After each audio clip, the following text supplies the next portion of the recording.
Vida cristã exemplar. É o que nós vamos falar nessa noite. Abrindo nossas Bíblias no livro da carta de Paulo a Filemon. Carta de Paulo a Filemon começa com um prefácio de saudações, de ações de graças, de intercessões, e depois ele finaliza com as comunicações pessoais e saudações. Diz assim o texto da palavra do Senhor: Paulo, prisioneiro de Cristo Jesus, e o irmão Timóteo, ao amado Filemon, também nosso colaborador, e a irmã Áfia e Arquipo, nosso companheiro de lutas, e a igreja que está em tua casa. Graça e paz a vós outros da parte de Deus nosso Pai e do Senhor Jesus Cristo. Dou graças ao meu Deus, lembrando-me sempre de ti nas minhas orações, estando ciente do teu amor e da fé que tens para com o Senhor Jesus e todos os santos, para que a comunhão da tua fé se torne eficiente no pleno conhecimento de todo o bem que há em nós, para com Cristo.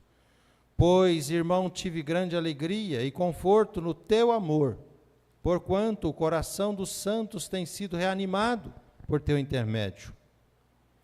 Pois bem, ainda que eu sinta plena liberdade em Cristo para te ordenar o que convém, prefiro, todavia, solicitar em nome do amor, sendo o que sou, Paulo, o velho, e agora até prisioneiro de Cristo Jesus. Sim, solicito-te em favor do meu filho, Onésimo, que gerei entre algemas. Ele antes te foi inútil, atualmente, porém, é útil a ti e a mim. Eu te envio de volta em pessoa, quero dizer, o meu próprio coração. Eu queria conservá-lo comigo mesmo, para, em teu lugar, me servir nas algemas que carrego por causa do Evangelho. Nada, porém, quis fazer sem o teu consentimento, para que a tua bondade não venha a ser como que por obrigação, mas de livre vontade.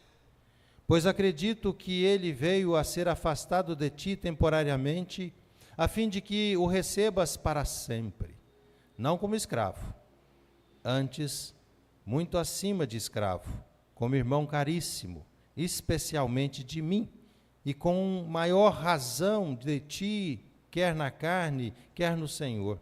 Se, portanto, me consideras companheiro, recebe-o como se fosse a mim mesmo. E, se algum dano te fez, ou se te deve alguma coisa, lança tudo em minha conta. Eu, Paulo, de próprio punho escrevo, eu pagarei, para não te alegar que também tu me devas até a ti mesmo. Sim, irmão, que eu receba de ti no Senhor esse benefício. Reanima-me o coração em Cristo. Certo como estou da tua obediência, eu te escrevo, sabendo que farás mais do que estou pedindo. E ao mesmo tempo prepara-me também pousada, pois espero que por vossas orações vos serei restituído. Saudam-te Epáfras, prisioneiro comigo em Cristo Jesus. Marcos, Aristarco, Demas e Lucas, meus cooperadores. A graça do Senhor Jesus seja com o vosso espírito. Assim então, meus amados irmãos, para falar de uma vida cristã exemplar, não poderíamos deixar de falar desse grande homem, Filemon. Assim então, o texto trata para nós da palavra amor, da palavra perdão, da palavra restituição, da palavra reconciliação. Algo difícil de se praticar nos nossos dias, principalmente na nossa geração, na nossa cultura. Cada crente tem se tornado o seu próprio Deus. Assim então, Filemon era um homem rico, um homem dono de escravos, convertido pelo ministério de Paulo. Aqui no verso 19 do texto tem apreço: eu, Paulo, de próprio punho escrevo, e eu pagarei, para não alegar que também tu deves até a mim mesmo. Fruto da conversão. que morava em Colossos. Ele era um homem que tinha uma vida espiritual exemplar. No texto em apreço, Paulo fala no verso 5, que ele tinha fé em Jesus e que ele tinha amor pelos santos. O coração dos crentes era animado por seu intermédio. No verso 7, Paulo direciona então essa carta a Filemon, a sua esposa Áfia, o seu filho e pastor Arquipo, e também a toda a igreja que se reunia na sua casa. Verso 2. Nessa época, meus amados irmãos, Paulo estava preso em Roma. E por providência de Deus, esse escravo foi parar nas mãos de Paulo. Assim então, ele havia roubado a Filemon alguma coisa. Verso 18. Foge para Roma e vai parar exatamente onde Paulo estava. Ali, Paulo então o levou a Cristo. No verso 10 desse texto, nós encontramos essas palavras: sim, solicito-te em favor do meu filho. Está aí no texto, sim ou não? Está aí no texto, do meu filho. No Império Romano, nessa época, havia aproximadamente 60 milhões de escravos, fugitivos e muitos outros. Esses escravos eram oprimidos, esses escravos sofriam e quando escapavam, roubavam os seus senhores. Quando eram capturados, eram marcados com um F de fugitivo, bem na testa, com um ferro quente, ou então alguns deles eram crucificados. Um escravo não tinha direito, um escravo só tinha obrigações.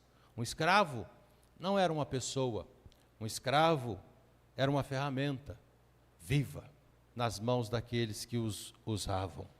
Valiam apenas 500 a 50 mil denários. Então, quando Paulo levou Onésimo a Cristo, Onésimo passou a servi-lo.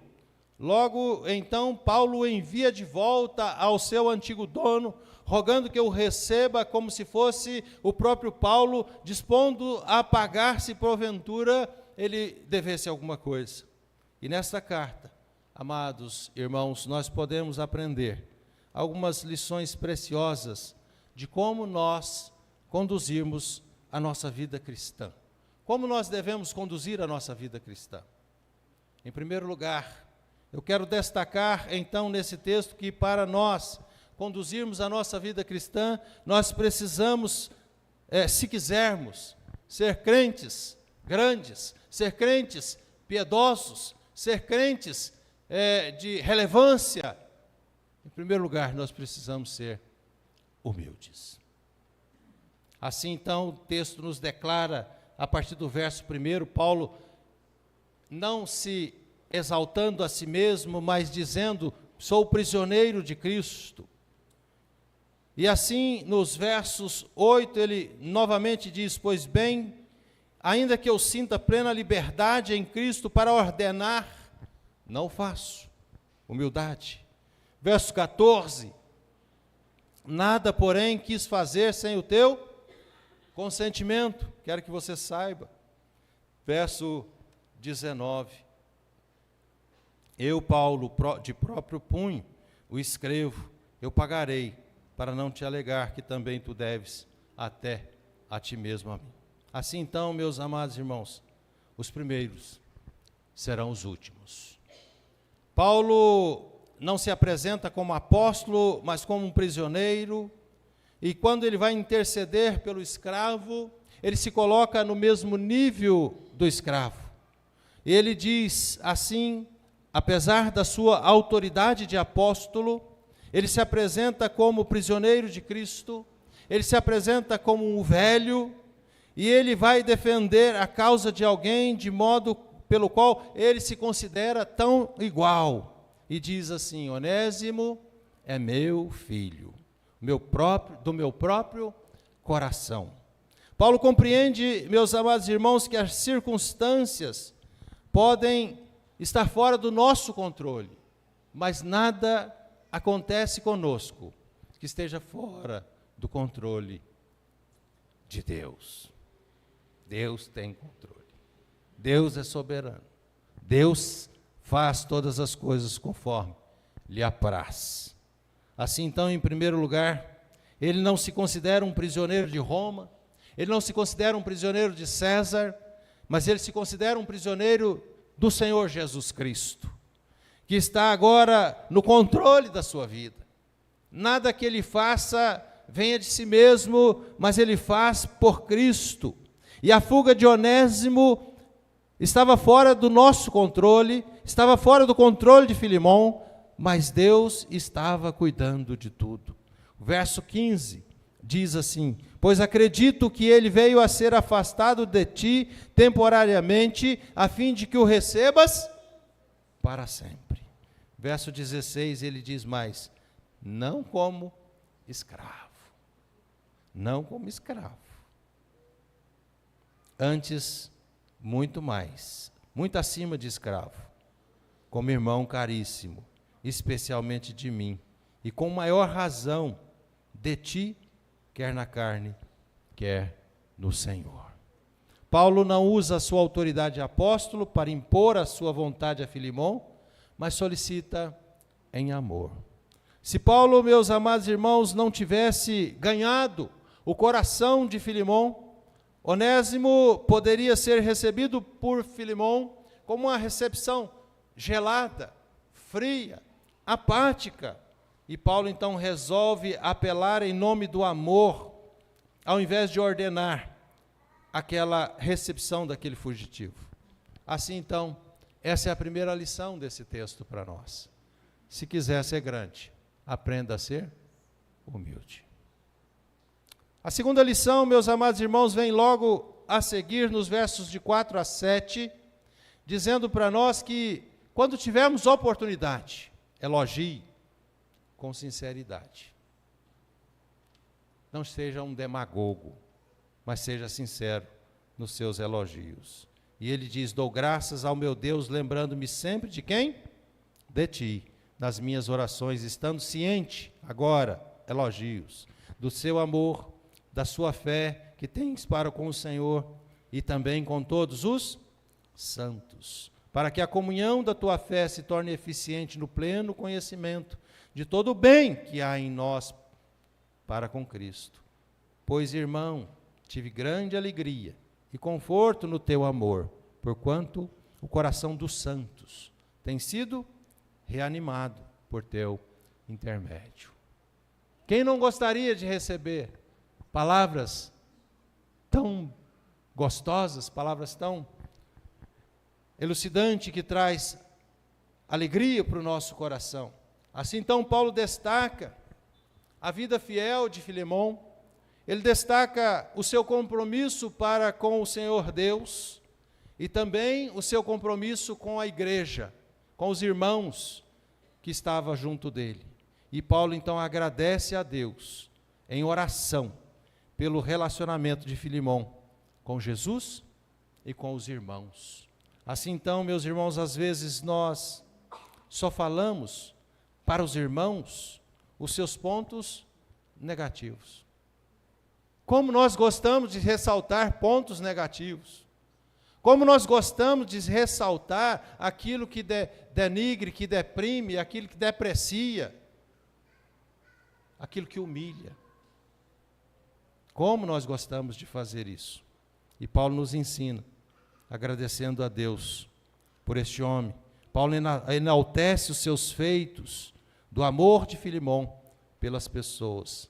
Paulo não era aquele tipo de crente que se acha que é o todo-poderoso, ou que se acha que é perigoso fazer elogios, porque senão pode estragar a pessoa. Quantas vezes nós já ouvimos isso? Não faça elogios, porque senão vai estragar. Vai quebrar o encanto, vai pegar defeito. Assim, meus amados irmãos, nós precisamos aprender que as pessoas precisam receber da nossa parte elogios sinceros. Elas gostam de ser elogiadas. E nós precisamos encontrar nas pessoas o lado bom delas. E não ficar destacando os lados negativos, aquilo que denigre a sua imagem, os seus pontos fracos. Enaltece os pontos fortes, para que a pessoa possa também crescer cada vez mais os seus pontos fortes e sufocar, aniquilar os pontos fracos. Assim, então, nós podemos olhar para o nosso lado e ver pessoas que provavelmente foram edificados através da nossa vida. Eu posso olhar e ver e falar que eu fui edificado por pessoas que estão à minha frente. E elogios, e faço de todo o meu coração, porque sei que essa bênção é Deus que colocou na minha vida. Portanto, qualquer um de nós, podemos olhar para a pessoa que está do nosso lado agora, se você tiver coragem de olhar para ela e dizer para ela: você é uma bênção na minha vida. Você pode dizer até para o seu cônjuge mesmo. Tem uns que não tem coragem de dizer para o cônjuge, não. Nem para o cônjuge, imagina para um amigo, um conhecido, né? Vinícius, pergunta ao seu pai se você é bênção na vida dele. Nós precisamos ser bênção na vida dos outros. Portanto, meus amados irmãos, a casa de Filemão era uma bênção na vida das pessoas. A casa de Filemão era um oásis, uma fonte inesgotável da presença de Jesus. Sua vida era refrigério para as pessoas que viviam ao seu redor. Agora eu posso perguntar: a nossa vida tem sido refrigério para as pessoas que vivem ao nosso redor?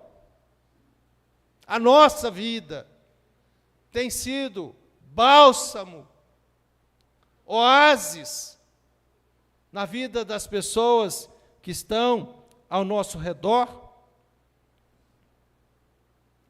O amor cristão sempre abençoa as pessoas. Somos gratos pelo melhor do outro, ele diz isso no verso 4. E procuramos o bem do outro, ele diz isso no verso 10. E nós lidamos, meus amados irmãos, honestamente com os outros, no verso 12. Assim, devemos levar o fardo uns dos outros. Desejar o melhor dos outros, como ele diz no verso 21. Certo como estou da tua obediência, eu te escrevo, sabendo que farás mais do que eu estou pedindo. Você vai fazer mais do que eu estou pedindo. Assim, nessa terceira lição que nós vamos aprender nessa noite, ele fala também de um amor pacificador. Um amor pacificador. Está nos versos de 8 a 16. Paulo usou então de alguns argumentos para apelar a Filemão, a fim de que recebesse de bom grado o Onésimo de volta à sua casa. Paulo foi um intercessor, Paulo foi um mediador, Paulo foi um pacificador.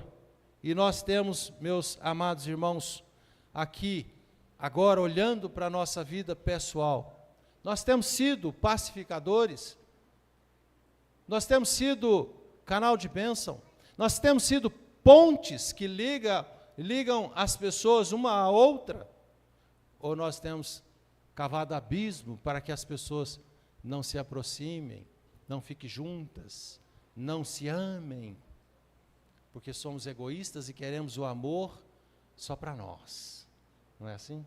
Queremos o amor só para mim, então não pode amar o outro, e eu vou colocar defeito no outro para que você não goste do outro e goste só de mim. Assim, então, nós aprendemos a ser um pacificador e construidor de pontes, para não afastarmos as pessoas, mas aproximarmos. Primeiro, Paulo começa com a reputação de Filemão, e ele coloca aí Filemão como um homem que abençoava as pessoas. No verso 8, ele diz: pois bem, ainda que eu sinta plena liberdade em Cristo para te ordenar o que convém, prefiro todavia solicitar em nome do amor, sendo o que sou, Paulo velho, e até agora prisioneiro de Cristo Jesus, sim, solicito em favor do meu filho Onésimo, que gerei entre algema. Ele antes te foi inútil, atualmente, porém, é útil a ti e a mim. Assim, então, Filemão tinha sido aquele que, em um determinado momento, tinha causado males.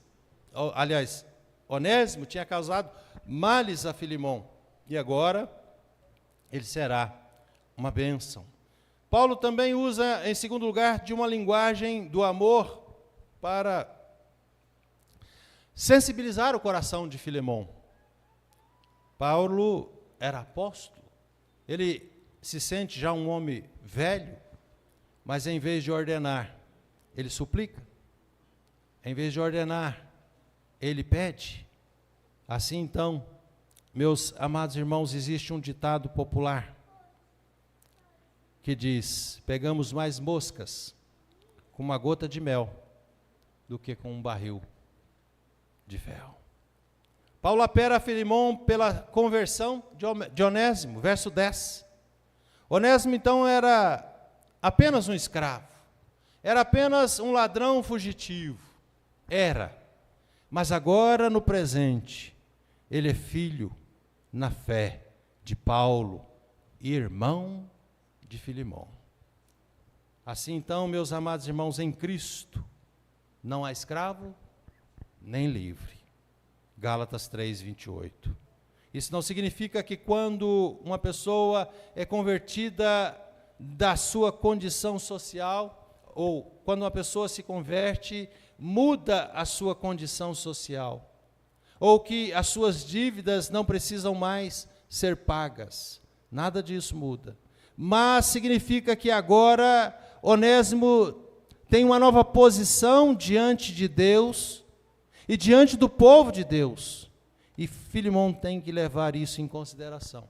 A dívida precisa ser paga, mas não como escravo, agora como irmão. A vida de Onésimo nos ensina, meus amados irmãos, enquanto estava na casa de Filemão, era um homem desonesto. Em Roma, uma grande cidade de liberdades, sem limites, com muitas tentações, mas sob a influência da pregação de Paulo, ele se converte. A sua conversão foi confirmada. Assim então, as más companhias foram deixadas de lado. Ele passa agora a ser ajudante de Paulo. Ele estava pronto a voltar à casa do seu Senhor. E o texto nos diz que esse retorno foi feito sob a influência de Paulo para a reconciliação. Os versos 11 a 14, Paulo relata que Onésimo era um homem útil no seu ministério. Onésimo útil, Filemão, nome afeiçoado, ou aquele que é gentil. Se o escravo que se tornara inútil, agora é útil, não deveria o nome também do seu patrão ser mudado ou ter um significado? Era isso exatamente que Paulo estava fazendo, meus amados irmãos. O Evangelho transforma as pessoas. Um homem inútil se torna uma pessoa útil. Um escravo se torna um irmão. Um ladrão se torna em uma pessoa honesta. Um fugitivo em alguém que volta para pedir perdão. É esse o poder do Evangelho. Como crentes, nós devemos crer que Deus está no controle das situações, que Deus está no controle das circunstâncias difíceis da nossa vida. A fuga de Onésimo não apanhou Deus de surpresa, estava dentro dos planos de Deus. Deus o levou a Paulo em Roma para salvá-lo, para devolvê-lo são e salvo ao seu Senhor. Onésimo foi para Roma como escravo, mas voltou como irmão. Paulo, com esses argumentos, encoraja Filemão a perdoar o seu escravo, a recebê-lo em sua casa como um homem crente, como um homem transformado, como um homem que agora poderia ser útil, não apenas trabalhando para ele, mas o ajudando no ministério cristão. Assim, meus amados irmãos, a primeira lição: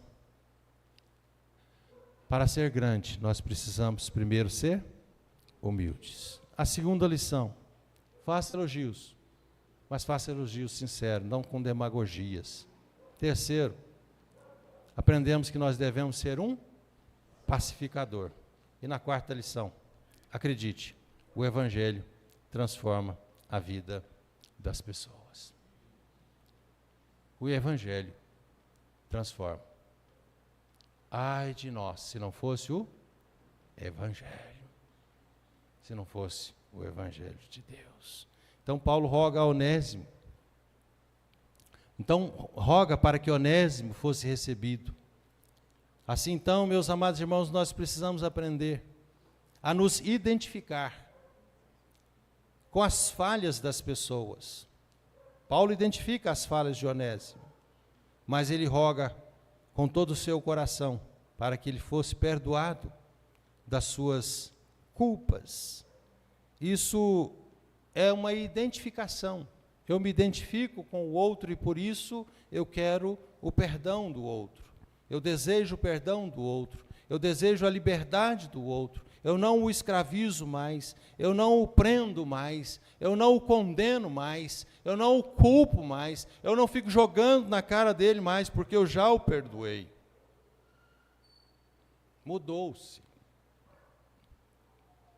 Lutero disse que todos nós somos onésimos. É forte para você isso? Todos nós somos onésimos.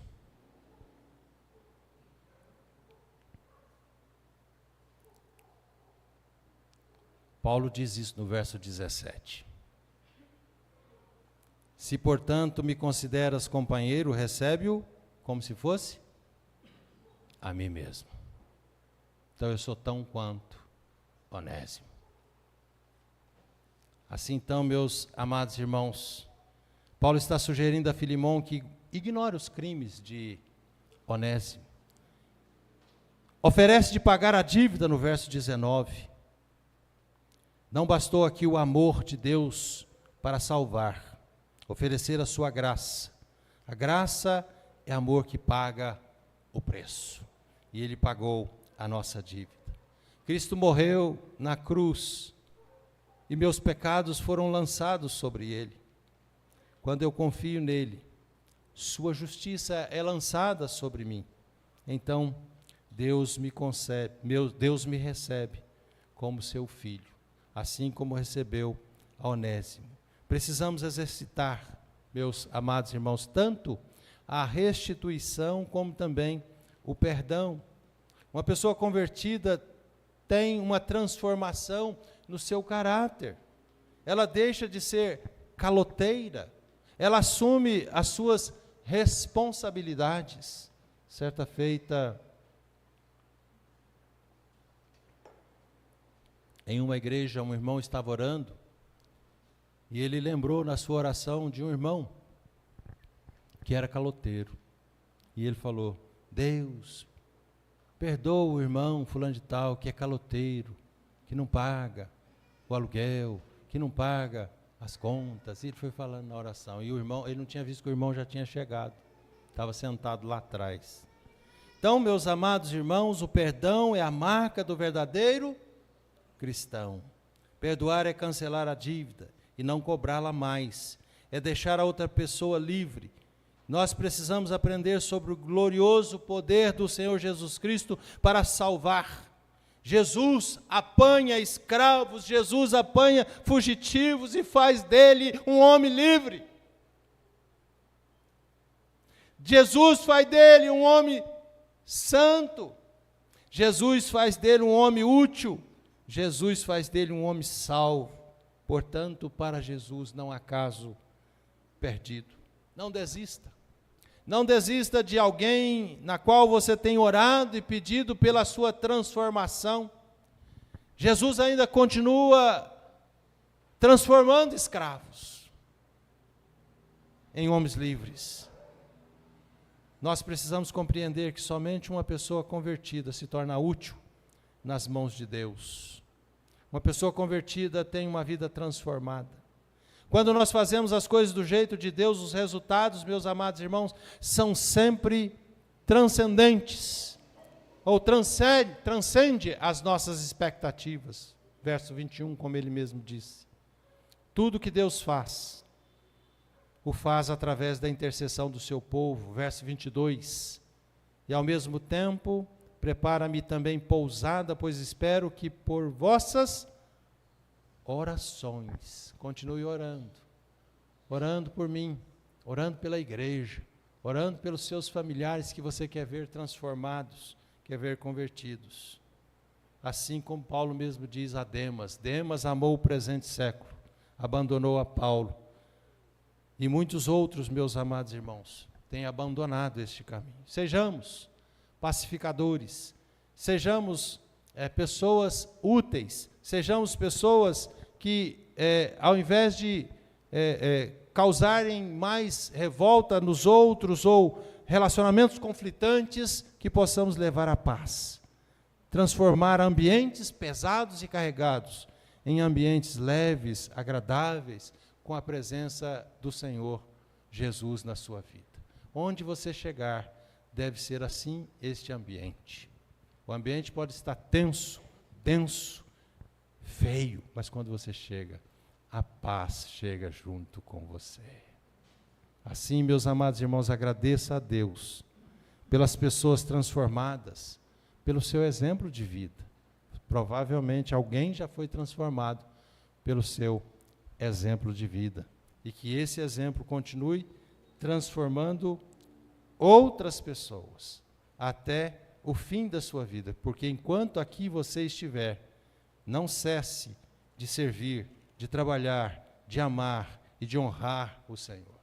Assim como nos diz o hino 88 do Inário Novo Cântico, Amor Perene, amavas-me, Senhor, ainda cintilante, não irromper a luz ao mando Criador, e nem o ardente sol, rompendo no levante, trouxer a terra e o mar, a força fecundante. Meu Deus, que amor! Meu Deus, que eterno amor. Cantemos com alegria em nossos corações. Em seguida, convido o reverendo Daniel